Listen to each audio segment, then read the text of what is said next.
The signal that shouldn't exist, the salvaged ship embers. Hope drifted through the graveyard of dead stars like a moth through ashes. Captain Myra Kovacs sat in the pilot's chair, her coffee cold in its magnetic cup, her eyes fixed on the scanner display that made absolutely no sense. For 3 days, the signal had been growing stronger. For 3 days, she'd been trying to convince herself it was a glitch. It wasn't a glitch.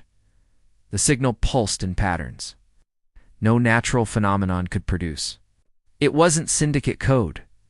It wasn't coalition frequency. It wasn't even close to any of the 17 known alien languages humanity had encountered in 2 centuries of fumbling through the cosmos. The signal was older than all of them. Older than anything had a right to be. Mira's fingers danced across the console. Running the analysis for the 47th time, the results came back identical. Origin point, 17 light-years inside the Asheville Nebula, a region so thick with radiation and debris that no sane pilot would dare enter. Estimated age of the signal, somewhere between 8,000 and 12,000 years. Technology level, unknown. Threat assessment. Everything her instruments could measure screamed danger. But something deeper, something human, whispered, "Go look." She'd been alone for 6 months. Her last job had paid enough to keep the ship running, but not enough to hire crew. The Ember's hope was small enough for one person to manage, barely. Most days, Mira liked the solitude. Most days, she didn't have to make decisions that could get her killed. Today wasn't most days. She pressed her palm against the scanner, feeling the subtle vibration of the ship's systems humming beneath her skin. Her father had taught her to trust her instincts before trusting any machine.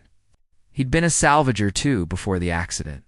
Before the void took him the way it eventually took everyone who stayed out here too long. She wondered what he would do. She already knew the answer. The ship's AI chimed softly. "Captain, I must remind you that entering the Asheville Nebula violates Salvage Guild protocols. Insurance will not cover damages or loss of life." "Noted," Mira said. Already plotting the approach vector, "Captain, I must also remind you that the probability of survival beyond the nebula's outer rim is estimated at 32%. "That high?" Mira grinned, though no one was there to see it. "I've beaten worse odds." She hadn't, but saying it out loud made it feel true. The Ember's hope turned slowly, its thrusters firing in controlled bursts. The nebula loomed ahead, a churning mass of purple and amber gases lit from within by dying stars. It looked like a bruise on the face of space, beautiful and terrible in equal measure. Mira engaged the radiation shields and watched the power meters dip. She'd have maybe 4 hours of protection before the shielding burned out. For hours to find the source of the signal, record what she could, and get out. The ship slipped into the nebula like a needle through silk. Immediately, the sensors went haywire. Radiation spikes appeared and vanished. Magnetic fields twisted in impossible directions. The scanner display filled with ghost images, phantom contacts that disappeared when she looked directly at them. But the signal remained constant, a beacon of clarity in the chaos. It was closer now. Much closer. Myra's hands tightened on the controls as the ship bucked through a pocket of turbulence. Outside the viewport, the nebula pressed in like a living thing. She could see debris tumbling past, fragments of ships that hadn't made it through. Some of the pieces were human. Some weren't. Some looked like they'd been torn apart by forces that shouldn't exist in nature. The signal pulsed again, stronger than before. Her instruments locked onto the source. Distance, 12 kilometers. Configuration, solid structure, metallic composition, size. Mira's breath caught in her throat. The size reading had to be wrong. Nothing could be that big. Nothing anyone had ever built could possibly be that big. She pushed the ship forward, and the nebula parted like a curtain. The structure hung in space like a sleeping god. It was a sphere, perfect and unmarred. Its surface mirror smooth and darker than the void around it. Myra's instrument said it was 40 kilometers in diameter. Her eyes said it was infinite. Patterns of light crawled across its surface, geometric shapes that formed and dissolved too quickly to follow. The signal emanated from its core, rhythmic and patient, as if it had been waiting for someone to hear it. Waiting for 8,000 years, Mira brought the ship to a halt 5 kilometers out. Her heart hammered in her chest. Every instinct screamed at her to run, to take her data and flee back to civilized space and let someone else figure out what this thing was. But she couldn't move. She sat frozen, staring at the sphere, and the sphere seemed to stare back. A new sound filled the cockpit. Not the signal, but something else. A resonance that made her bones vibrate and her teeth ache. The sphere's surface rippled like water, and a section began to open. Not sliding or unfolding, but opening, as if space itself was being invited inside. Light spilled out. Not harsh or blinding, but soft and golden like sunlight through leaves. It painted the interior of her ship in warm hues, and for a moment, Mira felt something she hadn't felt in years. She felt safe. She felt called. The AI spoke, its voice unusually quiet. "Captain, I'm detecting an atmosphere within the structure. Oxygen, nitrogen, trace elements, breathable. Also detecting. Captain, I'm detecting human DNA markers." Myra's blood went cold. "That's impossible. Humans haven't been to this sector ever. Nevertheless, the readings are conclusive. Whatever built this structure, it knows what humans are. It's been waiting for one." Mira looked at the opening, at the golden light spilling into the dark. She thought about her father. She thought about all the mysteries humanity had stumbled through in its awkward march across the stars. She thought about the fact that no one would ever believe her if she turned back. Now she fired the thrusters and guided the Ember's hope toward the light. The sphere swallowed her ship whole, and the entrance sealed behind her without a sound. Asterisk the architects of impossible worlds inside the sphere. Gravity existed where it shouldn't. Myra felt the subtle pull as the Ember's hope settled onto a platform that materialized. Beneath the landing gear, like solidified light, she sat motionless in the pilot's chair, her hands still gripping the controls, trying to process what her eyes were showing her. The interior of the sphere was vast beyond comprehension. Above her stretched a sky that wasn't a sky, filled with structures that defied geometry. Towers spiraled upward and somehow looped back on themselves. Bridges connected points that existed in different dimensions. Gardens grew in midair, their roots drinking from streams of liquid starlight that flowed upward instead of down. Everything glowed with that same golden luminescence, soft and alive. As if the structure itself was breathing, the AI remained silent for a long moment before speaking. "Captain, my sensors cannot make sense of this place. The physics are inconsistent. Matter exists in states that should be impossible. I recommend immediate departure," noted. Mira said again, but she was already unbuckling her harness. She'd come too far to leave now. Her suit's scanner showed stable atmosphere, normal pressure, temperature, a comfortable 22 degrees. Everything about this place said welcome. Everything about it also said trap. She grabbed her plasma cutter, more for comfort than protection, and opened the airlock. The air smelled like ozone and something else. Something organic and ancient, like petrichor after the first rain. Mira's boots touched the platform, and the moment they did, the platform rippled beneath her feet. Lines of light spread outward in concentric circles, and the structure responded to her presence. The golden glow brightened. Sounds echoed through the vast space. Musical tones that formed no melody she recognized, but somehow felt familiar. A path appeared before her, marked by luminous tiles that formed a trail leading deeper into the structure. She followed it because there was nothing else to do, because turning back felt like betraying something important. Though she couldn't explain what, the path led her through corridors that shifted as she walked. Opening ahead and sealing behind, she passed rooms filled with machines whose purposes she couldn't fathom. Devices that hummed with power but had no visible connections. Screens displaying star charts of galaxies she'd never seen. In one chamber, a holographic projection showed a planet she almost recognized. Except its continents were wrong, its oceans configured differently, as if she were looking at Earth from another timeline. "This doesn't make sense," Mira whispered to herself. None of this makes sense. But it did. Somewhere deep in the primitive part of her brain, In the genetic memory that humans carried without knowing, it made perfect sense. She was looking at something her ancestors had built, or something that had built her ancestors. The distinction felt meaningless. The path ended at a circular chamber. At its center stood a pedestal, and on the pedestal sat a sphere the size of a human head. It pulsed with light in rhythm with the signal that had drawn her here.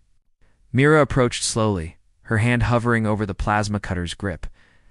The sphere was beautiful, its surface covered in patterns that shifted and changed, telling stories in languages that predated language. She reached out. The moment her fingers touched its surface, the universe exploded into knowledge. Images flooded her mind. Not images, but memories that weren't hers. She saw Earth as it had been 12,000 years ago, before civilization, before agriculture, before humans had learned to shape metal or write their histories. But humans weren't alone. There were others, beings of pure energy and impossible thought. Architects who had seeded the galaxy with life and watched to see what would grow. They had created species by the thousands, each one tailored to their worlds, each one given gifts suited to survival. The Kryn received impenetrable hides and the ability to breathe methane. The Vexel were given hive minds that could calculate probabilities across centuries. The Asher could manipulate gravity with thought alone. Every species was granted one great advantage, one evolutionary gift that would ensure their survival. Humanity received something different. Humanity received nothing. No natural armor. No telepathy. No resistance to radiation or ability to thrive in hostile atmospheres. Humans were soft, vulnerable, short-lived, and weak. The architects had looked at them and seen a species destined for extinction within a few millennia. A failed experiment. They had moved on to more promising projects, leaving humanity to die, quietly in its cradle. But humanity didn't die. Mira gasped as the memories continued to pour through her. She saw humans doing what they always did when faced with impossible odds. They adapted. They struggled. They refused to accept limitations. They couldn't breathe underwater, so they built submarines. They couldn't fly, so they built aircraft. They couldn't survive in space, so they built ships and suits and stations. Every weakness became a puzzle to solve, and humans loved solving puzzles more than anything else in the universe. The architects had returned centuries later, curious about the species they'd abandoned. What they found terrified them. Humans had spread across their planet, had tamed fire and stone, had built cities and cultures and dreams of touching the stars. They had taken their lack of specialization and turned it into the greatest gift of all: adaptability, creativity, stubborn, relentless refusal to give up. The other species had remained bound to their gifts.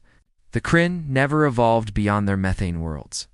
The Vexel's hive minds became stagnant, unable to conceive of change. The Ashir grew complacent, relying on their gravity manipulation for everything. But humans kept climbing, kept building, kept dreaming of what came next. The architects realized their mistake too late. They had created something unpredictable, something that would not be contained by the rules they'd designed. Humanity was the anomaly, the variable that broke every equation. If left unchecked, humans would eventually surpass even their creators. They would build wonders the architects couldn't imagine. They would ask questions the architects couldn't answer. So the architects made a decision. They would return when humanity reached the stars. They would return and erase their mistake before it spread too far. They encoded this directive into every species they'd created. A genetic imperative buried so deep that none of them would ever recognize it as anything but instinct. When humans ventured into space, every other species would feel the inexplicable need to stop them, to contain them, to destroy them if necessary. The memories faded, and Mira found herself on her knees, tears streaming down her face. The sphere had gone dark in her hands. Around her, the chamber was changing. Walls became transparent, revealing the truth of what this structure was. It was a library, a testament, a warning left by one of the architects who had dissented, who had seen beauty in humanity's chaos, who had built this place as a gift and a weapon. The sphere in her hands contained coordinates, thousands of them. The locations of every other architect structure scattered across the galaxy, each one a repository of knowledge, each one a tool humanity could use to defend itself against the judgment that was coming. A sound echoed through the chamber, deep and resonant, like a heartbeat magnified 1,000 times. Myra looked up and saw the walls displaying new images. Ships, hundreds of them, thousands, converging on human space from every direction. The other species, acting on their hidden programming, coming to end humanity before it was too late. But the display showed something else too. It showed human ships, outnumbered and outgunned, refusing to retreat. It showed human ingenuity turning salvage into weapons, desperation into tactics that shouldn't work but did. It showed what Mira had always known in her bones. Humans didn't win because they were stronger or faster or smarter. They won because they never stopped trying. The chamber's exit opened behind her. The path back to her ship illuminated, patient and clear. Mira stood, clutching the sphere, and began to run. The price of being human. Mira burst into the cockpit of the Ember's Hope. The sphere clutched against her chest like a lifeline. Her hands flew across the controls, firing up systems that protested from their extended dormancy. The AI came online immediately, its voice tinged with something that almost sounded like relief. "Captain, I've been monitoring deep space communications. There's significant military activity in Coalition space. Multiple species have mobilized their fleets. The Syndicate border stations are going dark. Something is happening, and it's happening fast." "I know what's happening," Mira said, her voice hoarse. She locked the sphere into a secure compartment and began plotting an exit vector. "We need to get out of here. We need to warn everyone." The platform beneath her ship dissolved. The Ember's Hope lifted smoothly into the impossible sky of the sphere's interior. The path of light appeared again, guiding her toward an exit that hadn't existed before. As she flew, Myra couldn't stop thinking about what she'd seen. The architects had created a trap that spanned millennia. A biological imperative that would turn every species in the galaxy against humanity the moment they became too dangerous to ignore. Except humanity had already become dangerous. They'd colonized 40 systems. They'd made alliances. They'd built trade networks and cultural exchanges with species who now, whether they understood why or not, would feel an overwhelming need to see them destroyed. The war wasn't coming. The war had already begun. And nobody knew why they were fighting it. The ship cleared the sphere's boundary, and Mira found herself back in the churning chaos of the Ashfell Nebula. Her radiation shields screamed warnings, but she pushed the engines harder, racing against time and physics. Behind her, the sphere began to collapse inward, its purpose fulfilled, its message delivered. The light faded, and then it was gone, leaving only empty space and unanswered questions. Mira activated the long-range communications array and began recording. Her hands shook as she spoke, explaining everything she'd learned, everything she'd seen, knowing that most people would think she'd lost her mind in the isolation of deep space. But some would listen. Some would understand. That's all humanity ever needed. A few people willing to believe, to act, to refuse surrender. The message transmitted in compressed bursts, scattered across every frequency she could access. Then she pointed her ship toward the nearest human settlement, a mining colony called Haven's Edge, and pushed the engines to their limits. The Ember's Hope wasn't a warship. It wasn't even particularly fast, but it had gotten her this far, and Mira had learned long ago that humans didn't need the best tools. They just needed to be too stubborn to quit. 3 days later, she dropped out of faster-than-light travel to find Haven's Edge under siege. 6 alien vessels orbited the colony, their weapons charging for what would clearly be a final assault. The colony's shields flickered weakly, nearly depleted. Myra's scanner showed civilian transports fleeing in every direction. But most wouldn't make it far enough to escape the blast radius. She should have run. 1 salvage ship against 6 military cruisers wasn't a fight. It was suicide. Her father's voice echoed in her memory, telling her that living to fight another day was the first rule of survival. But her father had also taught her that some things mattered more than survival. Mira opened a channel to the alien fleet. This is Captain Mira Kovacs of the Ember's Hope. You don't know why you're doing this? You're responding to programming. 2 instructions buried in your DNA by beings who abandoned you thousands of years ago. You're being used.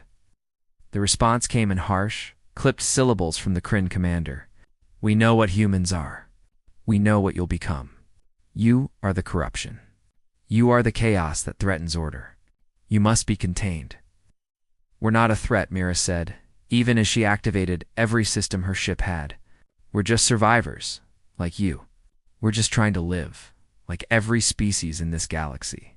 The real threat is the architects, the ones who made you think this way, who turned us all into weapons against each other. Your words are the poison, the Kryn replied.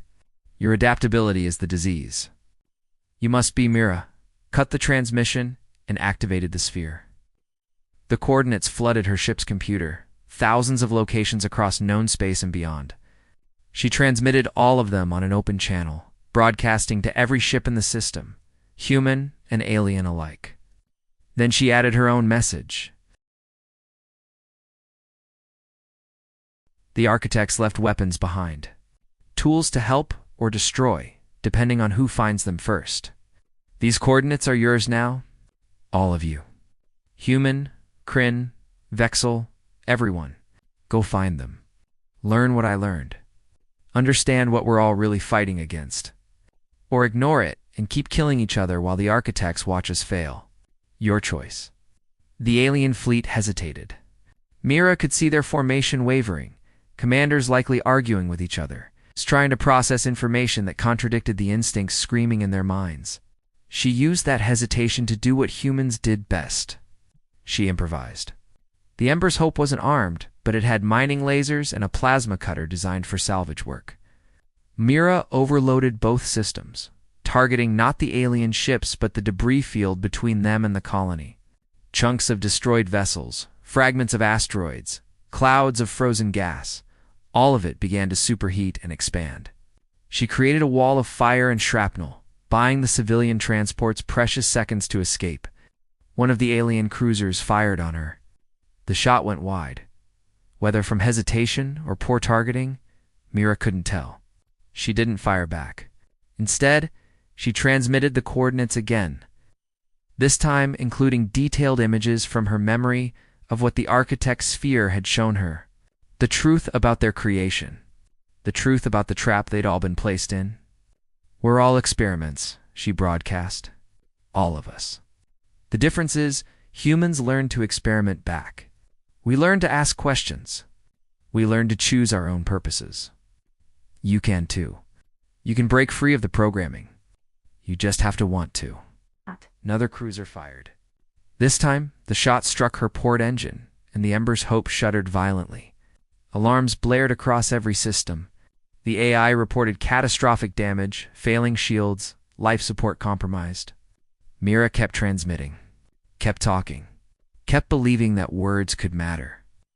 That understanding could pierce through genetic imperatives, that choice was stronger than design. The Kryn commander's voice crackled over the communications channel. You should not exist. You are wrong.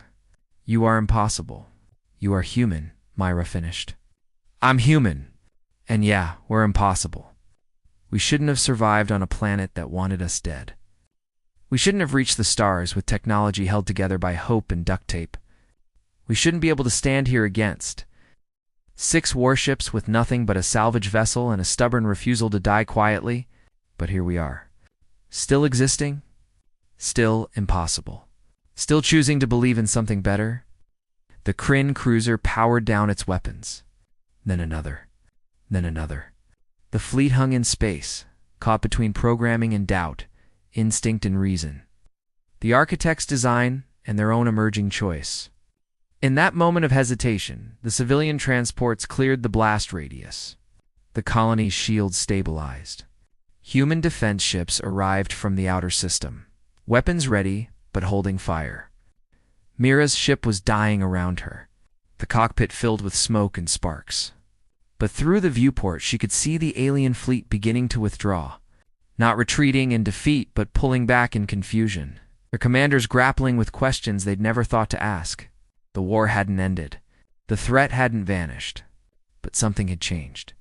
A crack had appeared in the architect's perfect trap. The sphere's coordinates spread across the galaxy like a virus, passed from ship to ship, species to species. Some would seek out the architect's structures to destroy them. Some would seek them to claim their power. But some would seek them to learn, to understand, to make their own choices about what came next. And that possibility, that chance for something better than ancient programming and engineered hatred, was more than humanity had possessed 3 days ago. The Ember's hope limped toward Haven's edge, trailing atmosphere and fire. The colony opened its emergency docks, and Myra guided her dying ship inside with hands that refused to stop shaking. As the airlock sealed and gravity took hold, she allowed herself to collapse back in the pilot's chair. She'd survived. Humanity had survived. And in the end, that's what humans did best. They survived. They adapted. And they never stopped believing they could build something better from the ruins of impossible odds. Outside, the stars continued their ancient dance. But now, scattered among them, were seeds of choice. Architect structures waiting to be found, questions waiting to be asked. And humans, stubborn and impossible, ready to find answers nobody thought they deserved. The AI spoke quietly, almost gently. "Captain, you did something remarkable today. Something statistically improbable." Mira smiled, her eyes closing from exhaustion. "That's just called being human." In the depths of space, in libraries built by beings who thought themselves gods, knowledge waited for those brave enough to seek it. And on 1,000 worlds, in 100 species, individuals began to wonder if the hatred they felt was truly their own, or if they too could choose something different. The architects had designed a trap, but they'd forgotten one crucial detail. Humans had a gift for breaking things they weren't supposed to touch, and once broken, some traps could never be rebuilt.